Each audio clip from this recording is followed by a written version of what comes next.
Hello दोस्तों, Umakant Yadav sir GS classes की online web portal पे आप सभी का स्वागत है। बच्चों, हम लोग पिछले सेशन में बात कर रहे थे कि राज्य के नीति निर्देशक तत्वों का महत्व क्या है, कमियां क्या हैं। फिर इसके बाद हम लोगों ने राज्य के नीति निर्देशक तत्वों के बारे में जो विद्वानों का कथन है, जो हमारे संविधान वेत्ताओं का कथन है, इसको हम लोगों ने देखा। फिर राज्य के नीति निर्देशक तत्व जो एक प्रकार का अधिकार है, फिर मौलिक अधिकार भी एक प्रकार का अधिकार है, और दोनों अधिकारों में क्या अंतर है इसको देखा। एक दूसरे के कैसे पूरक हैं ये भी देखा हम लोगों ने। आज हम लोग राज्य के नीति निर्देशक तत्व में एक ऐसा अनुच्छेद आर्टिकल 44, ठीक, यानी अनुच्छेद 44 के विषय में हमने कहा था पढ़ाते वक्त कि बाद में हम चर्चा करेंगे इसके बारे में कि है क्या। यानी समान नागरिक के लिए अनुच्छेद 44 जो कहता है कि समान नागरिकों के लिए, सभी नागरिकों के लिए समान नागरिक सिविल संहिता, यानी सभी नागरिकों के लिए क्या, समान नागरिक संहिता, एक समान कानून लागू सबके ऊपर। ठीक, तो क्या है, आज इसी के विषय में हम लोग चर्चा करेंगे। फिर इसके पक्ष में हमारा क्या तर्क है, यानी आपका क्या तर्क है, इसको देखा जाएगा, या इसकी फिर कमियां क्या है, विपक्ष इस पे क्या कहता है, इसको भी देखा जाएगा। तो आइए हम लोग देखते हैं अनुच्छेद 44। अनुच्छेद 44 क्या कहता है, थोड़ा सा एक लाइन पहले हम इसको लिखेंगे, इसके बाद देखेंगे। अनुच्छेद 44 कहता है सभी नागरिकों के लिए, क्या, सभी नागरिकों के लिए, सभी नागरिकों के लिए, सभी नागरिकों के लिए, सभी नागरिकों के लिए समान नागरिक सिविल संहिता, समान नागरिक संहिता, समान नागरिक संहिता, ठीक, संहिता, समान नागरिक संहिता की बात करता है। कैसा, सभी नागरिकों के लिए क्या, समान नागरिक संहिता की बात करता है। अब बात आती है इसमें संहिता है क्या। समान नागरिक की तो बात समझ में आता है, संहिता है क्या, यानी संहिता पहले हम देखेंगे संहिता क्या है, ठीक। और जब संहिता आ जाएगा समझ में तो समझ में सब कुछ आ जाएगा, ठीक। इसका मतलब होता है, इंग्लिश में हम इसको बोलते हैं code, uniform civil code, short form में यूसीसी इसको बोलते हैं।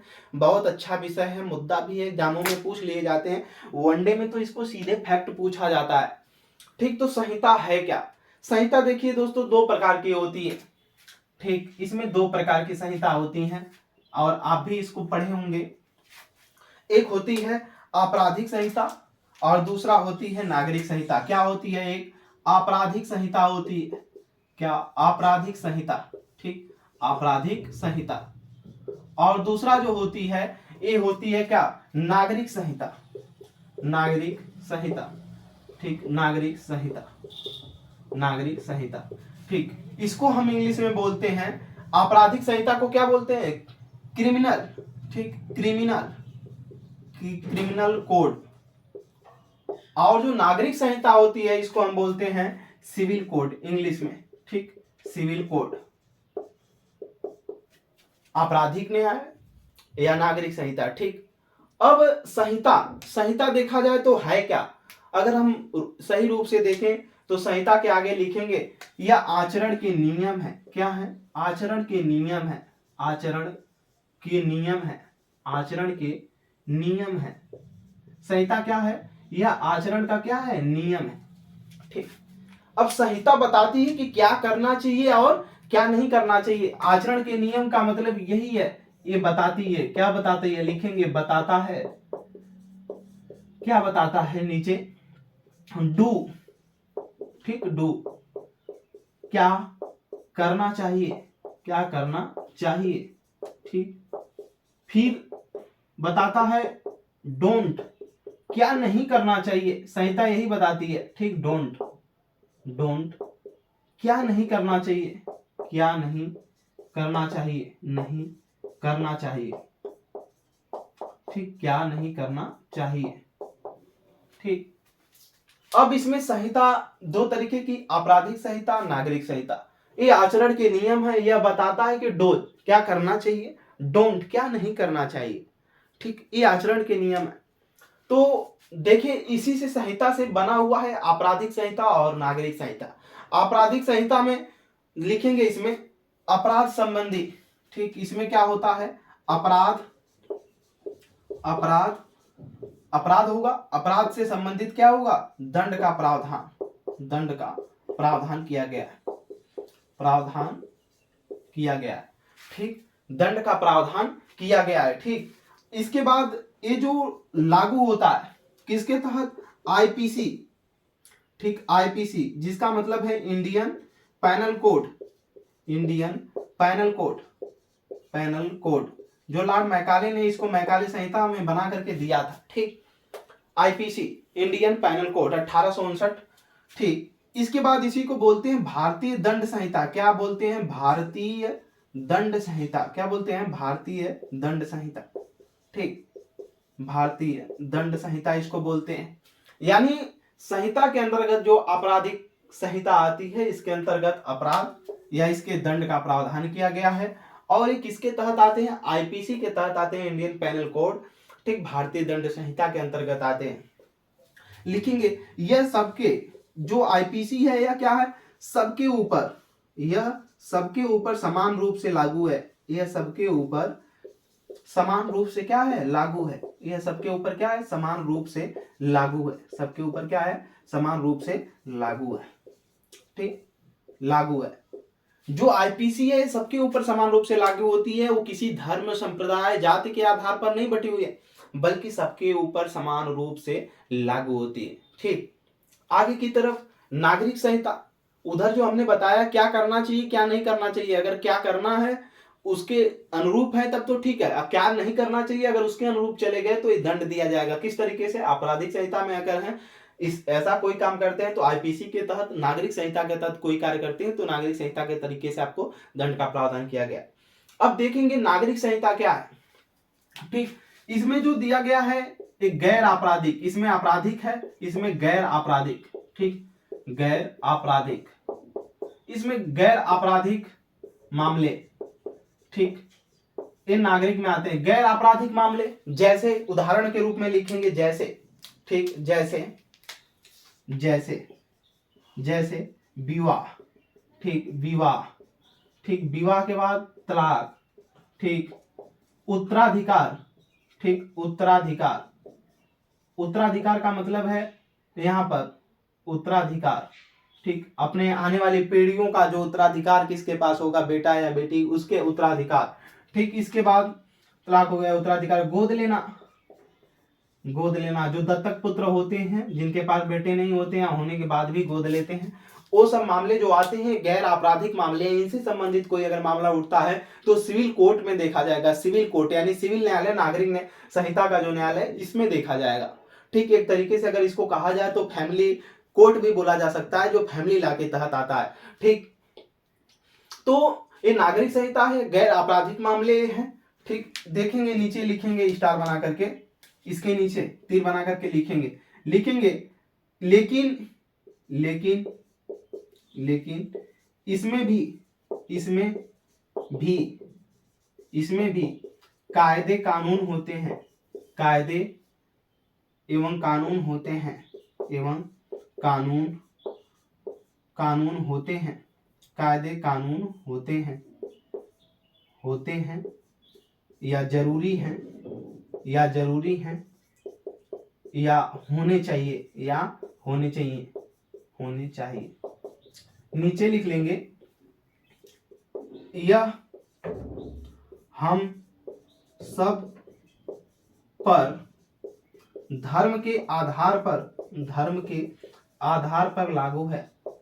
धर्म के आधार पर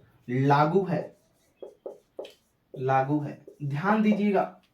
अब क्या है, इसमें कहा गया कि गैर आपराधिक मामले में, लेकिन इसमें कायदे कानून भी है। इसमें कहा गया जैसे विवाह है, उत्तराधिकार है, गोद लेना है, ये सब इसके गैर आपराधिक मामले के विषय हैं। ठीक, इसमें आप विवाह करना चाहते हैं, फिर विवाह विच्छेद करना चाहते हैं, तलाक लेना चाहते हैं, तो फिर कैसे होगा। ठीक, इसका मामला अगर उसमें कुछ उलझने होती हैं तो ऐसे नहीं कि आप विवाह किए जब इच्छा नहीं तब तलाक कर दे, नहीं, उसके भी कुछ नियम, कायदे एवं कानून होते हैं। हमने वही चीज लिखा कि इसमें भी क्या है, कुछ कायदे एवं कानून होते हैं, वो जरूरी भी है और होने भी चाहिए। ठीक, यह क्या है, हम सब पे क्या है, धर्म के आधार पर। कौन? जो नागरिक संहिता है। ठीक, ये किस पे आधारित है? धर्म के आधार पर लागू है, यानी जितने भी धर्म हैं उनके अपने अपने तौर तरीके से लागू है। ठीक, इसी के वजह से इसको लागू नहीं किया जा सकता। क्या कह रहा है, सभी नागरिकों के लिए समान नागरिक संहिता। ठीक, सभी नागरिकों के लिए समान नागरिक संहिता। संहिता का मतलब यही जो कानून है सबके लिए समान रूप से। तो जब ये धर्म के आधार पर लॉन्च हो गया तो इसको लागू कैसे किया जा सकता है। ठीक, तो यही चीज अब यहीं पर आपको छांटना है कि इसका सही पक्ष क्या है, मतलब इसमें कमियां क्या हैं और इसके अच्छाइयां क्या हैं, ठीक, इसकी विशेषताएं क्या हैं। तो अगर देखा जाए तो ये जब धर्म के आधार पर हो गया तो अगर हम किसी भी इसको समान नागरिक संहिता अगर लॉन्च करते हैं तो सबसे पहला तो यही बात आती है कि प्रत्येक व्यक्ति को यूसीसी लागू करते समय प्रत्येक व्यक्ति को दो चीज से वंचित होना पड़ेगा। एक तो जो धार्मिक स्वतंत्रता का अधिकार दिया गया है अनुच्छेद 25 से 28 तक उससे, और जो दूसरा अधिकार दिया गया है संस्कृति एवं शैक्षणिक अधिकार, उससे वंचित होना पड़ेगा। कौन, नागरिकों के जो मौलिक अधिकार हैं उससे वंचित हो जाना पड़ेगा। ठीक, क्योंकि प्रत्येक व्यक्ति को कहा गया है कि वो किसी भी धर्म को मान सकता है, उसका प्रचार प्रसार कर सकता है। किसमें, अनुच्छेद 25 में। ठीक, अनुच्छेद 25 में जब ये बात कही गई है कि किसी भी धर्म को मान सकता है, उसका प्रचार प्रसार कर सकता है, इसमें राज्य किसी भी प्रकार से भेदभाव मतलब कोई भी दखलंदाजी नहीं देगा। ठीक, तो जब उसको दिया गया है तो वो अपने धर्म के ही आधार पे, जैसे कुरान कुरान है, कुरान हदीस है, हदीस में 3 तलाक बहु विवाह प्रचलित है। ठीक, तो अपने धर्म के अनुसार तो कर रहा है, बहु विवाह कर सकता है, तलाक कर सकता है। इसमें कौन होता है मुसलमानों में रोकने वाला, या हिंदू धर्म की मनुस्मृति है उसमें एक शादी करना है, तलाक नहीं लेना है। ये सारी जो व्यवस्थाएं दी गई हैं अगर वो अपना मान रहा है तो अगर सबको समान रूप से लाने का प्रयास करेंगे तो उनके धर्म में आप छेड़छाड़ करेंगे, यानी अनुच्छेद 25 आप उनका क्या कर रहे हैं, छीन रहे हैं। मौलिक अधिकार का क्या हो रहा है, हनन हो रहा है। इससे क्या खड़ी हो सकती है, परेशानियां खड़ी हो सकती हैं। ठीक, एक पहला क्या हो गया, बाधक तत्व है, विपक्ष में यही रोकता है अनुच्छेद 25। फिर वही अनुच्छेद 26 को देखा जाए तो अनुच्छेद 26 यही कहता है ना कि किसी भी व्यक्ति को जो उसका धार्मिक समुदाय है, ठीक, जिस धर्म से वो आता है उसके धार्मिक जो समुदाय है उसको कोई भी कार्य करने या धार्मिक समुदाय का जो भी धार्मिक मामला है उसको गठन करने का या बनाने का क्या होगा, अधिकार होगा। जैसे 3 तलाक है, बहु विवाह है। ठीक, तो एक कुरान और जो हदीस है, ठीक, कुरान के जो भाग हैं, हदीस है, कयास है, ठीक, इन ग्रंथों में, धार्मिक ग्रंथों में जो बातें की गई हैं कि बहु विवाह हो सकता है, 3 तलाक हो सकता है, तो वो जो मुस्लिम संप्रदाय है उसकी व्यवस्था करेगा, जो मुस्लिम समुदाय है उसका व्यवस्था करेगा, उसके धर्म का मामला है, उसको धार्मिक प्रबंधन के मामले में अनुच्छेद 26 के तहत धार्मिक प्रबंधन का मामला दिया गया है, उसको वो हैंडल करेगा। इसमें राज्य किसी भी प्रकार से छेड़छाड़ नहीं करता है। अगर समान नागरिक संहिता लागू कर देता है तो उसको धार्मिक प्रबंधन में क्या कर दिया, चाहे वो हिंदू का धार्मिक प्रबंधन हो, ठीक, या मुस्लिम का हो या किसी भी कैटेगरी का हो, तो उसके धार्मिक प्रबंधन में क्या करता है, कहीं ना कहीं छेड़छाड़ करेगा। इसलिए एक विपक्ष के तर्क हैं जो इसको रोकते हैं। ठीक, इसीलिए अनुच्छेद 44 लागू नहीं हो पाता। अनुच्छेद 25 को भी रोक रहा है, अनुच्छेद 26 को भी रोक रहा है। इसी प्रकार अगर हम आगे देखें तो अनुच्छेद 29 जो कहता है कि नागरिकों को अपने संस्कृति को संरक्षण का अधिकार है। ठीक, जब इसमें बात कर दी गई कि जीवन पद्धति उनकी है, वो अपने जीवन पद्धति के अनुसार जिस तरीके से चाहे अपने को रखें, ठीक, जिस तरीके से चाहेंगे तो वो अपना विवाह करेंगे, नहीं करेंगे, 3 तलाक देंगे, लेंगे, ठीक, उनकी जीवन पद्धति है, उनके संस्कृतियों का, उनके धर्म को, अपने धर्म का संरक्षण करने का अधिकार। ठीक, इसमें राज्य किसी भी तरीके से हस्तक्षेप नहीं करेगा। तो जब नहीं करेगा तो तब इसमें लागू नहीं हो पाएगा अनुच्छेद 44। और अगर लागू करता है अनुच्छेद 44 तो उनकी संस्कृतियों को जो अधिकार दिया गया है उनको अपने धर्म को बचाने का, वो क्या होगा, बाधित होगा। तो दिक्कतें क्या होंगी, खड़ी होंगी। ठीक, बात समझ में आई। आगे की तरफ अगर देखा जाए तो भारत के प्रारंभ में जो यूसीसी है ये शुरू में पहले कुछ समय तक लागू रही देश की आजादी के बाद, लेकिन फिर व्यवस्था बिगड़ गई। ठीक, और भारत में धर्म सबसे बड़ा मुद्दा है। देखा जाए तो भारत में धर्म सबसे बड़ा मुद्दा है और इसके विरोध में अगर धर्म को बलपूर्वक दबा करके और यूनिफॉर्म सिविल कोड यूसीसी समान नागरिक संहिता लागू कर दिया जाता है, ठीक, इसको दबा करके अगर समान नागरिक संहिता लागू कर दिया जाता है तो बात ये होगी कि अंदर ही अंदर जो धर्म को लेकर के मामला है, कट्टरवादी पंथी लोग हैं, ये विरोध पे उतर जाएंगे और इसे आतंकवाद को बढ़ावा मिल सकता है। वहीं पर हम अगर और आगे देखें तो भारत में जो वोट बैंक की राजनीति है, इस कैटेगरी से, इस धर्म से इतना मतलब हमारा वोट बैंक है, जो राजनेता हैं, ये कहीं न कहीं इसको न लागू करने में इनका भी हाथ रहा है। ठीक, जो इसमें धर्म है वो नहीं चाहते हैं, जो राजनीति करते हैं वोट बैंक की जो नेता, वो नहीं चाहते हैं कि ये लागू हो। ठीक, वो राजनीति करते रहते हैं अपने अपने समुदाय को लेकर के, तो कहीं न कहीं बाधक है इसको लागू करने में। तो हम लोगों ने देखा कि ये धार्मिक और जो सांस्कृतिक और शैक्षणिक अधिकार दिए गए हैं उनको बाधित करता है, इसीलिए इनको लागू नहीं किया जा सकता। इसमें वोट बैंक की जो राजनेता हैं इनकी भी राजनीति है, यानी इनके बाधक तत्व पूछा जा सकता है कि समान नागरिक संहिता जो अब तक लागू नहीं हो पाई 7 दशकों तक देश की आज़ादी के बाद भी, उसका कारण क्या रहा है?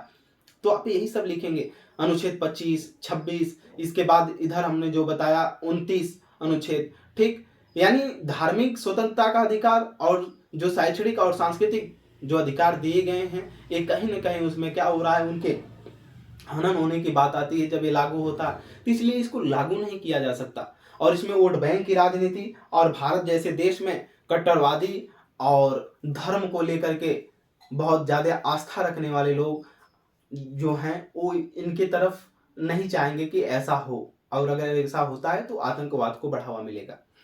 अब समान नागरिक संहिता के पक्ष में तर्क क्या है? ठीक, हम लोगों का तर्क क्या है, जो संविधानवेत्ता हैं और भी समाज में जो लोग हैं उनका तर्क क्या है, जो चाहते हैं कि नहीं लागू हो? उनका मानना है कि जैसे विवाह है, तलाक है, उत्तराधिकार है, गोद लेना है, ये तमाम जो चीजें हैं, ठीक, ये तो समान नागरिकों पर लागू हो रहा है, ठीक, आपराधिक संहिता, लेकिन ये नहीं लागू हो रहा है नागरिक संहिता। इसमें पता चला कि जो ये विवाह, तलाक, उत्तराधिकार, गोद लेने का मामला है, समाज की दृष्टि से देखा जाए तो जो बड़े बड़े विद्वान हैं या संविधानवेत्ता हुए या हम लोगों का जो तर्क है कि ये लागू होना चाहिए। प्रत्येक व्यक्ति को उसके धर्म को आचरण करने की स्वतंत्रता दी गई है, ग्रंथों में तो ये बात लिखी गई है, लेकिन ये नहीं लिखा गया कि नहीं ये बाध्य है। ठीक, इसके लिए मतलब विवाह, तलाक, उत्तराधिकार को लेने के लिए जो है ये सब कुछ मामला ग्रंथों में लिखा गया, ठीक, लेकिन हमारा संविधान बस इनको उनके धर्म को आचरण करने का मतलब सब कुछ अधिकार देता है, न कि इनका आचरण करने का, विवाह का, तलाक का, ये सब आचरण करने का अधिकार देता है, बल्कि उनको धर्म का। ठीक, पक्ष में तर्क है कि वो लागू होना चाहिए।